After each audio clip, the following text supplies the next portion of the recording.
Stern über Bethlehem, zeig uns den Weg, für unser Krippe hin, zeig, wo sie steht.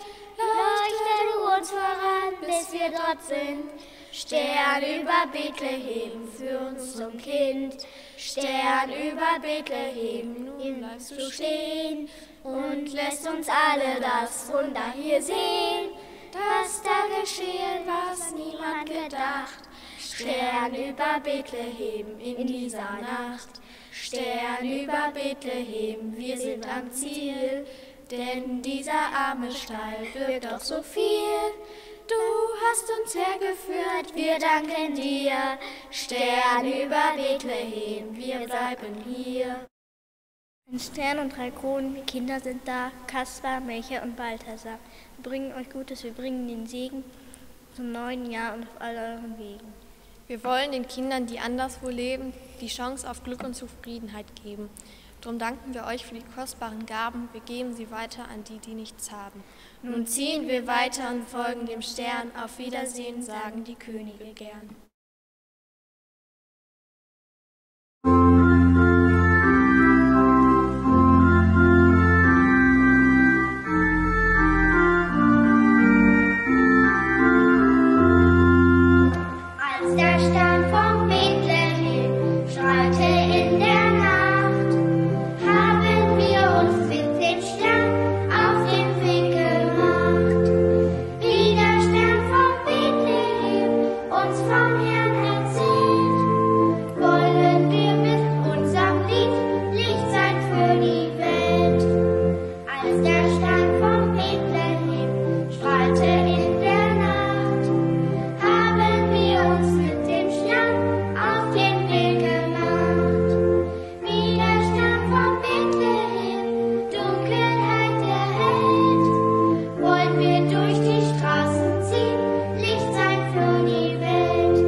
Der Segen kommt diesmal auf ganz neuen Weg und doch bleibt er bei euch dies Jahr.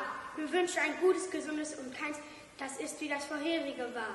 So helfen zu helfen den Kindern der Welt, nie war das so wichtig wie heute. Bleibt in Gottes Liebe und in seiner Hut bis nächstes Jahr, ihr lieben Leute.